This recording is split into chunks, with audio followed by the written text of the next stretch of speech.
بسم اللہ الرحمن الرحیم۔ ناظرین، آج بدھ کی شام ہے، 11 اکتوبر سال 2023۔ آپ کا اپنا میزبان شام کے ویلاگ پروگرام کے ساتھ آپ کی خدمت میں حاضر ہے۔ میری طرف سے آپ سب لوگوں کا السلام علیکم ورحمۃ اللہ وبرکاتہ۔ جی ناظرین، نیا دن، نئی شام، نئی کہانی، نیا سوال و جواب اور نئے شعر کے ساتھ آپ کا میزبان حاضر ہے۔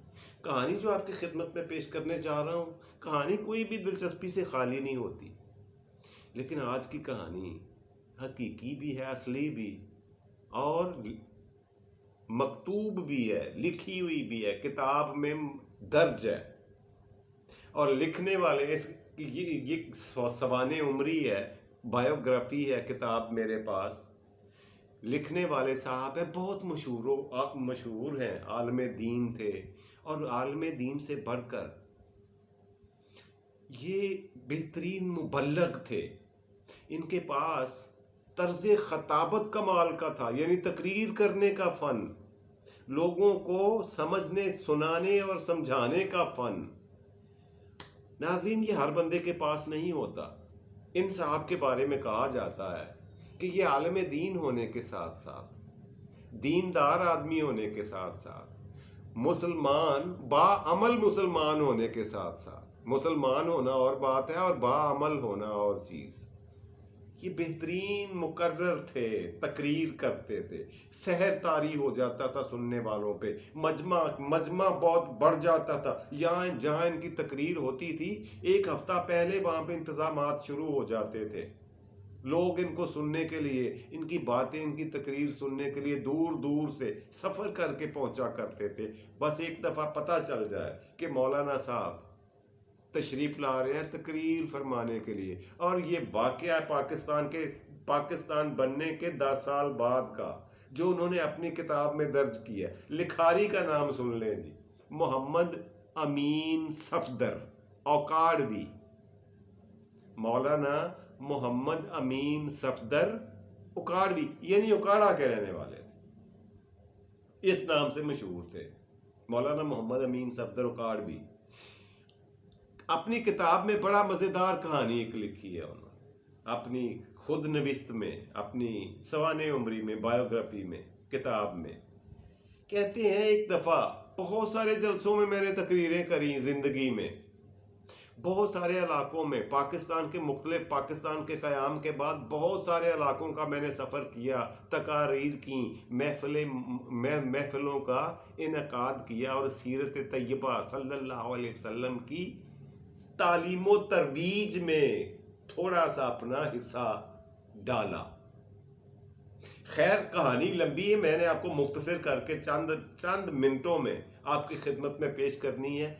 کہانی اس طرح سے ہے، کہتے ہیں کہ جی بیٹھے بیٹھے ایک دن مجھے، مولانا صاحب فرماتے ہیں، مجھے خط موصول ہوا، مسجد میں بیٹھا ہوا تھا کہ ڈاکیے نے آ کر مجھے خط دیا۔ میں نے کہا مجھے کس نے خط لکھنا تھا؟ میں تھوڑی حیرت مجھے ضرور ہوئی، اور خط کے پیچھے جو پتہ لکھا ہوا تھا وہ وہاڑی کے ایک گاؤں کا تھا۔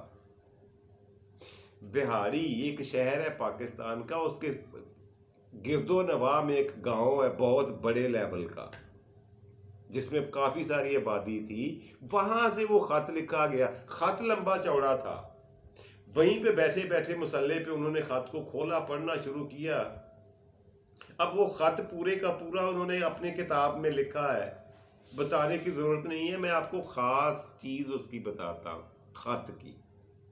خط کی جو لب لباب، جو ایسن، جو روح، جو عرق تھا، وہ یہ تھا کہ مولانا صاحب، ہم نے آپ کی بڑی تعریفیں سن رکھی ہے، آپ کی تقاریر کا چرچا پورے پاکستان میں بلکہ عالم اسلام میں ہے، آپ جس طرح تقریر فرماتے ہیں، اس طرح کا شعلہ بیانی سے کام لیتے ہیں، ایک عام فہم اور خوبصورت آواز سے لوگوں کو مسحور کر دیتے ہیں، ان کے اوپر غلبہ طاری کر دیتے ہیں، ایک قسم کا جنون طاری کر دیتے ہیں، اور حب رسول میں ڈوب کر بولے ہوئے الفاظ ادا کر کے لوگوں کے اوپر ایک انجانی وجدانی کیفیت طاری کرنے میں آپ کا ثانی کوئی نہیں ہے۔ اب سوال یہ ہے سارا ہمارا، مولانا صاحب، سوال یہ ہے کہ ہمارے گاؤں میں جب سے پاکستان بنا ہے، تب سے لے کے اب تک کبھی سیرت طیبہ صلی اللہ علیہ وسلم پر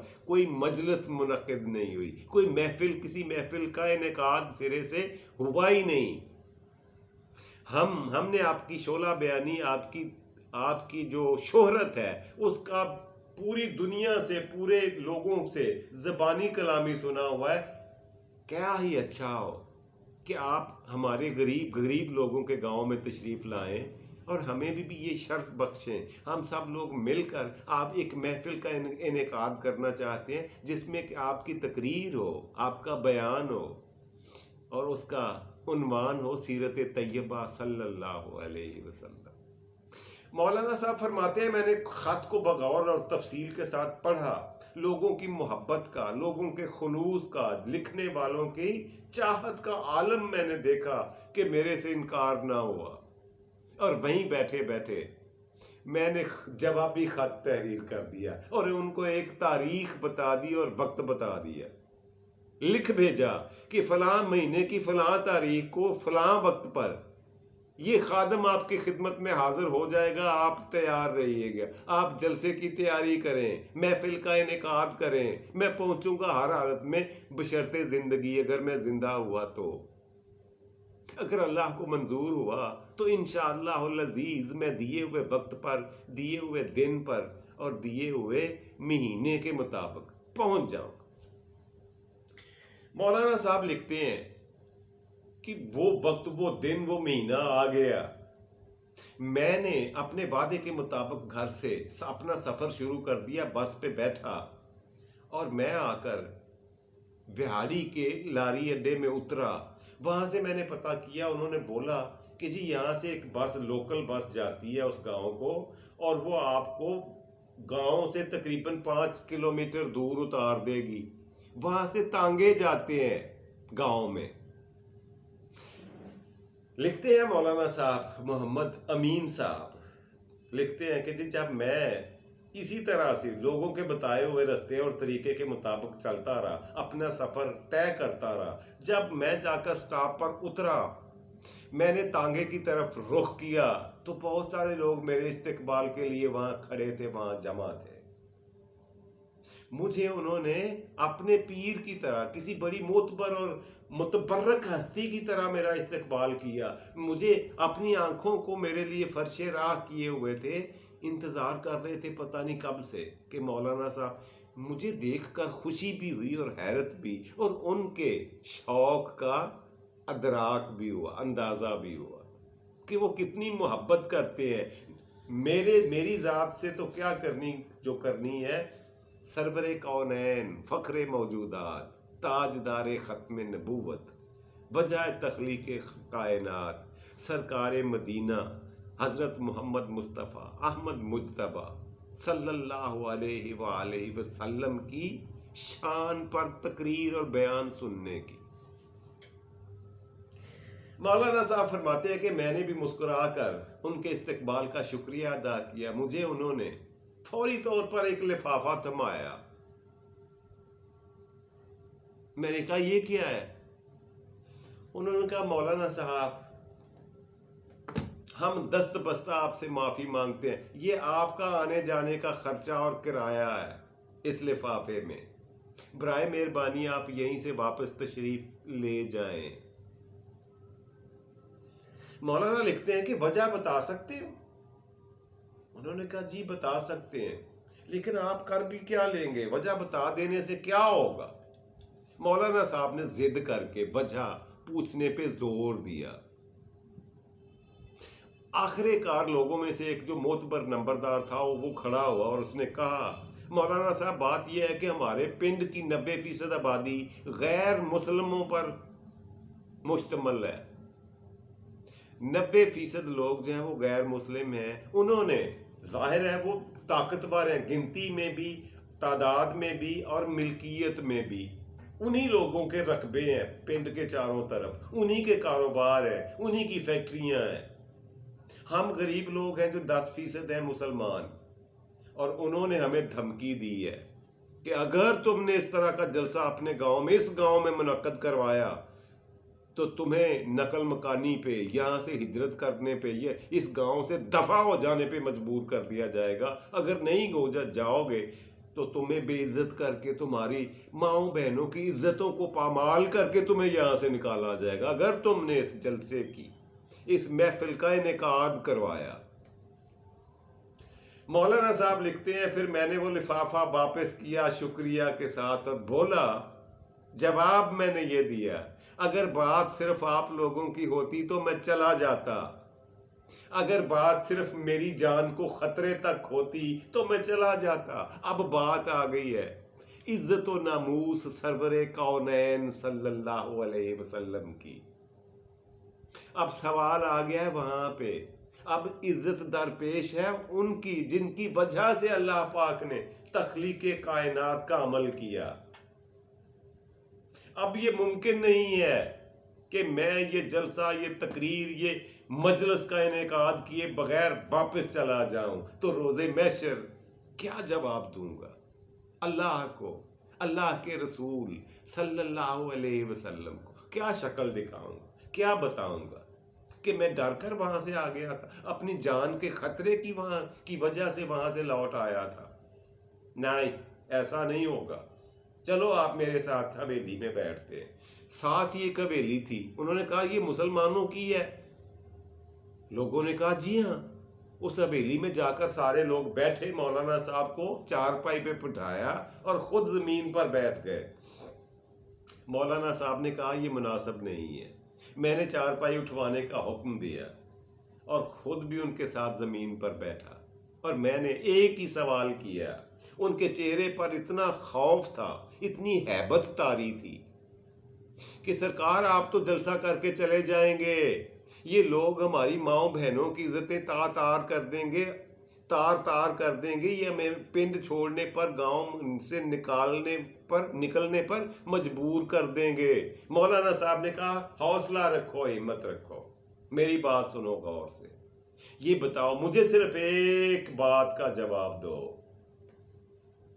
کہ آپ کے گاؤں میں یا قرب و جوار کی بستیوں میں، قریب کی گاؤں میں، پنڈوں میں، دیہاتوں میں کوئی بڑا نامی گرامی ڈنڈے والا، یعنی بدماش، یعنی غنڈہ جو مسلمان ہے؟ انہوں نے کہا یس ہے، لیکن آپ نے اس سے کیا کروانا ہے؟ مولانا صاحب نے کہا کوئی سوال جواب نہ کرو، بتاؤ وہ کون ہے اور کہاں ملے گا؟ لوگوں نے بتایا جی اس کا نام ہے نورا ڈاکو۔ نور محمد اس کا پورا نام ہے، لیکن مشہور ہے جس نام سے، وہ نام ہے نورا ڈاکو، اسی طرح سے لکھا ہوا ہے کتاب میں، نورا ڈاکو، اور وہ فلاں پنڈ میں فلاں گھر میں رہتا ہے۔ مولانا صاحب نے کہا کہ تانگے کا انتظام کرو اور مجھے اس کے پاس لے چلو، اس کے گھر، اس کی حویلی، اس کے ڈیرے پہ۔ اب کسی کو کچھ سمجھ نہیں آ رہی تھی کہ اسے کیا کہیں گے، وہ تو خود ڈاکو ہے، لفنگا ہے، لچا ہے، پرلے درجے کا گنڈا ہے، وہ کیا کر لے گا، وہ کیا کرے گا ان کی امداد یا ہماری کیا پشت پناہی کرے گا؟ وہ تو ہم سب کو لوٹ کر لے جاتا ہے، ڈاکے ڈالتا ہے ہمارے گھروں میں۔ مولانا صاحب نے کہا تانگوں کا انتظام کرو، جتنے لوگ میرے ساتھ جانا چاہتے ہو چلو، باقی یہیں پہ رکو۔ مولانا صاحب کا تانگا سب سے آگے، ان کے ساتھ جو محلے کے امام مسجد تھے، 2-4 لوگ، وہ بھی ظاہر ہے باریش تھے، داڑھی والے تھے۔ مولانا صاحب، محمد امین صفدر صاحب، اوکاڑ بھی، تانگے پہ بیٹھے ہوئے، سب سے آگے وہ تانگا، اس کی بدماش کی ڈاکو، نورا ڈاکو کی حویلی میں داخل ہوئے۔ نورا ڈاکو اپنے گماشتوں کے ساتھ، اپنے چمچوں کے ساتھ، پورے برے خطرناک ہتھیاروں کے ساتھ حویلی میں بیٹھا تھا، اٹھ کر کھڑا ہوا۔ اس کا قد تقریباً 7 فٹ تھا اور آنکھوں سے ہی وحشت ٹپک رہی تھی۔ مولانا فرماتے ہیں کہ میں نے اس سے کہا نورا ڈاکو تو ہے؟ اس نے کہا جی، یہ فقرہ لکھا ہوا ہے کتاب میں، جی میں یا نورا ڈاکو، پر آج سارے مولوی رل کے میرے وال آ گیا، وہ خیر ہے؟ اسی طرح سے مولانا صاحب کہتے ہیں ہمیں بیٹھنے کے لیے کوئی جگہ اگر دے دو تو ہماری علیحدگی میں ایک بات سن لو. میرا نام شاید آپ نے بھی سنا ہو، محمد امین صفدر اوکاڑوی. اس نے کہا ہاں یہ نام تو میں نے سنا ہوا ہے، بہت بڑے عالم دین اور مبلغ ہیں آپ، بہت بڑے مقرر ہیں آپ، تو بڑی اچھی تقریر کرتے ہیں، لیکن آپ اس وقت اور میرے ڈیرے پہ خیریت، آپ حکم کریں. اپنے چمچوں سے کہا ان کے خاطر تواضع کھانے پینے کا انتظام کریں، ان کے ساتھ جتنے بندے ہیں سب کی خاطر تواضع اور کھانے قیام و توام کا انتظام کریں. خیر ان کو شربت پیش کیا گیا، مشروب پیش کیے گئے، دودھ پیش کیا گیا سب کو، اور بہترین کھانا کھانے کو ملا. مولانا صاحب نے انکار کر دیا کھانے سے. مولانا کہتے ہیں کہ میں نہیں کھاؤں گا. جب انہوں نے انکار کیا تو ان کے ساتھیوں نے بھی ہاتھ نہیں لگایا کھانے کو. نورا ڈاکو کھڑا ہوا اور کہا حضور میرے سے کیا غلطی ہو گئی، میں نے کیا گستاخی کی ہے، میرے کھانے میں زہر نہیں ہے، لائیے پہلے میں کھاتا ہوں. مولانا کہتے ہیں میں نے کہا بات زہر کی نہیں ہے، زہر ہوتا تو صرف اس سے میں مرتا، میری جان کو خطرہ ہوتا، لیکن جس کام کے لیے میں تمہارے پاس آیا ہوں اس سے میرے آقا سرور کونین کی عزت کو خطرہ پیدا ہوا. ایک دم سے اس کی آنکھوں میں خون اتر آیا ڈاکو کی، کان کھڑے اور رونگٹے کھڑے ہو گئے. انہوں نے کہا مولانا صاحب مجھے پہیلیاں نہ سنائیں، پہیلیاں نہ بجھوائیں، یہ ادھر ادھر کی باتیں نہ سنائیں، صاف سیدھی اور سچی بات کریں، ہوا کیا ہے. مولانا صاحب نے اول سے لے کر الف سے لے کے یہ تک ساری کہانی اسے سنا دی. کس کو؟ نورا ڈاکو کو. نورا ڈاکو اٹھ کر کھڑا ہوا اور اس نے کہا ایک تاریخی فقرہ مولانا صاحب کی کتاب میں لکھا ہوا. اس نے کہا مولانا صاحب میں ڈاکو ضرور ہوں بغیرت نہیں ہاں، میں ڈاکو ضرور ہاں بغیرت نہیں. جلسہ اج ہی ہوئے گا، اسے پنڈ چی ہوئے گا، مجلس اور محفل منعقد ہوگی، آپ کی تقریر بھی ہوگی. آپ چاہیں تو 10 منٹ بولیں یا 10 گھنٹے تقریر کریں یا 10 دن. نورا ڈاکو آپ کے اپا کا سیکیورٹی کا انتظام بن کر آپ کے پاس کھڑا ہوگا. چلو ابھی کے ابھی میرے ساتھ.